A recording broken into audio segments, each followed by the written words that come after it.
बहुत समय पहले चिन्नारू नाम के एक गांव में राम और जानकी नाम की दंपति रहते थे। वो लोग व्यापार करते थे और अपना जीवन यापन करते थे। सुनिए जी, देखिए, ये बच्चे के रोने की आवाज कहाँ से आ रही है हमें? हाँ चलो, चलकर देखते हैं। अरे देखो तो, किसी नन्हे से बच्चे को नदी में छोड़ दिया। कैसे रो रहा है वो। क्योंकि मैं उसे लेकर आती हूँ। कितने निर्दयी लोग हैं ये, नन्हे बच्चे को नदी में छोड़ दिया।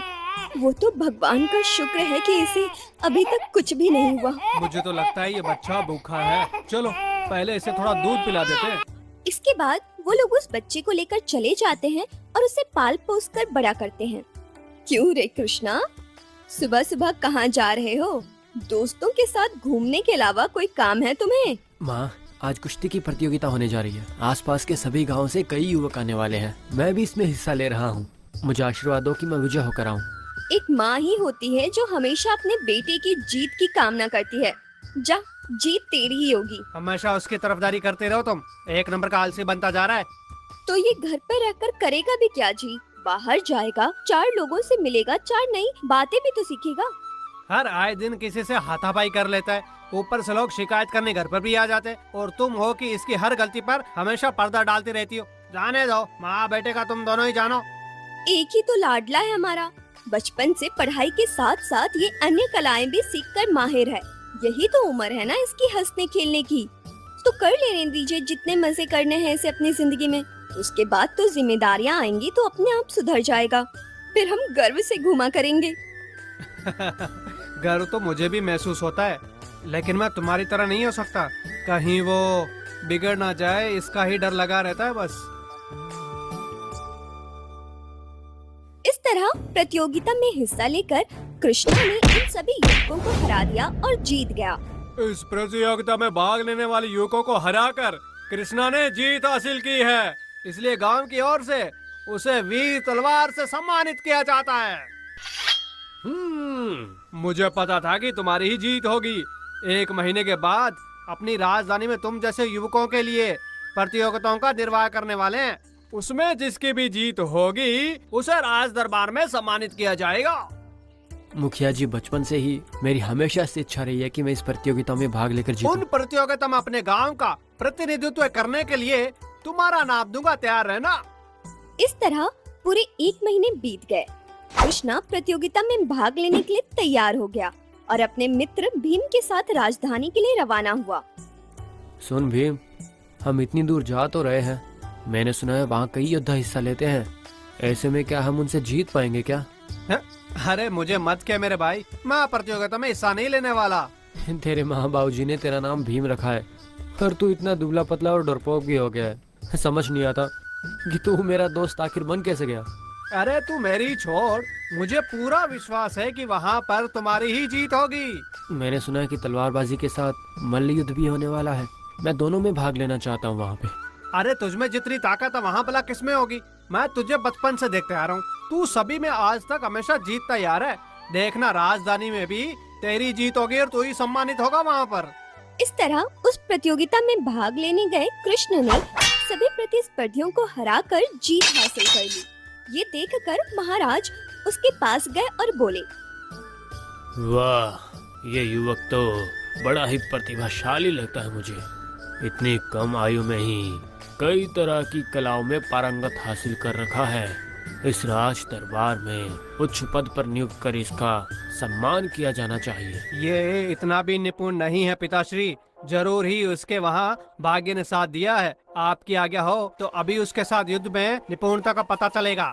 तो क्या तुम उसकी और कोई परीक्षा लेना चाहते हो? हाँ पिताजी, मैं स्वयं उसका सामना करना चाहता हूँ, पर उसे मुझसे तलवारबाजी में युद्ध लड़ना होगा। तब समझ में आएगा कि वो असली में कितना पराक्रमी है। युवराज, इस तरह तुम्हारा स्वयं किसी युवक के साथ स्पर्धा करना सही नहीं होगा। अगर तुम्हारी हार हो जाती है तो जरा सोच कर देखो कि ये बात प्रजा के सामने कितनी लज्जास्पद होगी। मेरी हार होगी ऐसा नहीं होगा। मैं जान गया हूँ कि उसे कैसे हराना है। आप घोषणा कर दीजिए कि मैं उस युवक का सामना करने जा रहा हूँ पिताजी। इस तरह कुछ देर में ये घोषणा की गई कि युवराज विजय हुए कृष्णा से स्वयं सामना करेंगे। तूने सुना, युवराज स्वयं तुझसे सामना करने आ रहे हैं। ये तो बहुत अच्छी बात हुई। अगर उसे हरा दिया तूने तो सम्मानित पद के साथ साथ तुझे बहुमूल्य पुरस्कृत भी करेंगे वो लोग। वो तो ठीक है, पर राज्य के युवकों के बीच स्पर्धा होने वाली थी ना, सही कहा ना? फिर युवराज क्यों सामना करना चाहते हैं? इसमें मुझे जरूर कोई उनकी चाल लगती है। राज्य के युवकों को बीच होने वाली थी, फिर अचानक युवराज क्यों सामने आ गए? मुझे जरूर उनकी कोई चाल लगती है। कारण चाहे जो भी हो, अब युवराज का सामना तो करना ही पड़ेगा। इसके बाद युवराज उसके सामने गए।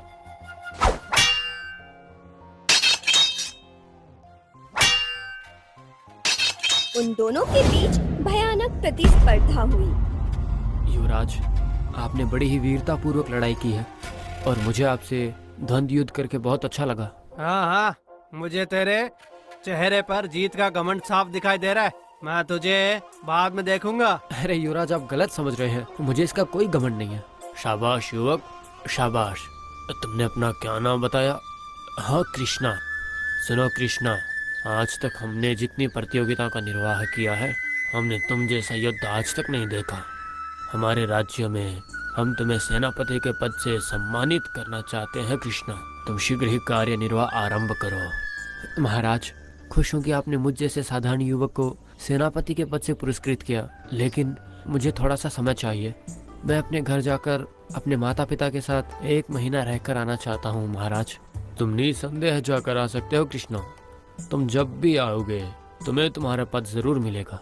आपका बहुत बहुत धन्यवाद। अब मुझे आज्ञा दीजिए। इसके बाद विजयी होकर पुरस्कार में मिले धन के साथ भीम को लेकर वो अपने गांव के लिए रवाना हो गया। हाँ, मैंने तो पहले ही कहा था तुमसे कि यहाँ पर जीत तुम्हारी ही होगी। अब मैं एक होने वाले सेनाधिपति का दोस्त जो हूँ, मुझे तो बड़ा गर्व महसूस हो रहा है। मैं भले ही कितने भी ऊंचे पद को हासिल कर लूं, तो हमेशा मेरा घनिष्ठ दोस्त रहेगा। अरे वो देख, कोई युवती है ना, पानी में बह रही है। पता नहीं जीवित है या नहीं। जीवित ही है, रुक, मैं अभी उसके प्राण बचाता हूँ।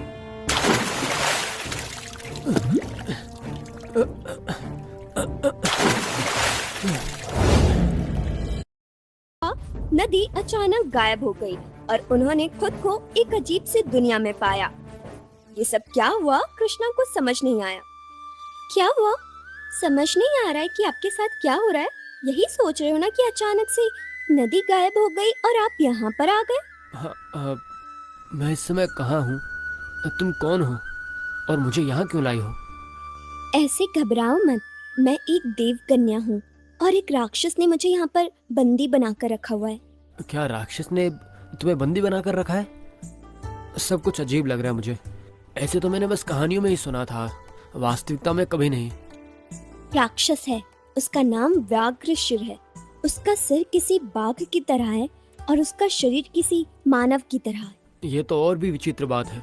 वैसे तुम्हें बंदी बनाकर उसका क्या लाभ होने वाला है? मुझे बंदी बनाकर वो मुझसे विवाह करना चाहता है, यही उसका उद्देश्य है। एक दिन मैं अपनी सहेलियों के साथ यहाँ पर सैर करने के लिए आई थी और वो मुझ पर मोहित हो गया और मुझे बंदी बनाकर यहाँ रख लिया और वो मुझसे विवाह करना चाहता है बस। तो फिर तुम्हारी सहेलियाँ कहाँ हैं? क्या वो तुम्हें ऐसे ही छोड़कर चली गई? हाँ, वे सभी देवलोक वापस लौट गईं। मुझे वहाँ वापस लौटने के लिए एक अंगूठी धारण करना है और वो अंगूठी उस राक्षस ने छीन ली। मैं उस अंगूठी के बिना वापस नहीं जा सकती। उस अंगूठी के बिना तो देवलोक में प्रवेश मिलना भी मुश्किल है। अब मैं अंगूठी के बिना क्या करूँ यहाँ पर, इसलिए मैं यहाँ पर फंस गई हूँ। तुम्हारी कहानी दिलचस्प है, लेकिन मुझे यहाँ लाने का तुम्हारा उद्देश्य क्या है? मैंने अपने दिव्य दृष्टि से ये देख लिया है कि तुम कितने साहसी हो और मैं तुमसे प्रभावित हूँ। मुझे उससे बचाने की शक्ति तुम में है, इसलिए इसी आस के साथ तुम्हें यहाँ लाई हूँ। तुम मेरी मदद कर दो। तो तुम चाहती हो कि मैं उस राक्षस का सामना करूं, यही ना?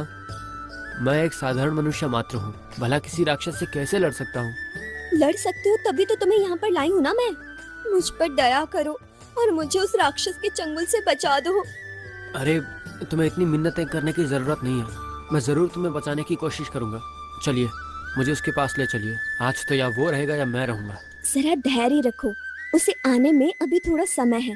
वो अभी बोल कर गया है कि आज वो मुझसे किसी भी हाल में विवाह करके रहेगा। उसके आने तक हम इंतजार करने के अलावा कुछ नहीं कर सकते।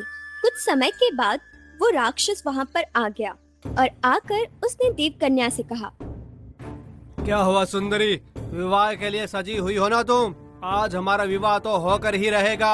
हाँ मैं तो तैयार हूँ, पर मुझसे विवाह करने के लिए एक और युवक यहाँ पर आया है और मैं यही सोच रही हूँ कि मैं आप दोनों में से भला किससे विवाह करूँ। इस प्रांत में किसी युवक का आना असंभव है। कहाँ है युवक? अभी इसी क्षण में उसके प्राण ले लूंगा। वो देखिए आ गया वो युवक तो दिखने में भी अच्छा है। मेरे पास एक उपाय है, आप दोनों ही मुझसे विवाह करना चाहते हैं ना, तो क्यों ना आप दोनों में युद्ध हो जाए और जो भी इस युद्ध को जीतेगा उससे मैं विवाह कर लूंगी। मुझे युद्ध में परास्त करेगा? ये एक तुच्छ मानव है, मुझे हराना असंभव है। संभव है या असंभव है, अब ये तो युद्ध के बाद ही पता चलेगा। जीतने वाले से ही मैं विवाह करूंगी। युद्ध के लिए मैं तैयार हूँ। ए बालक आजा, देख तू मुझसे भिड़कर कैसे जीवित रह पाएगा कि नहीं। मेरे लिए ऐसे युद्ध कोई नई बात नहीं है। आओ, मैं भी तैयार हूँ। इसके बाद दोनों में युद्ध होता है।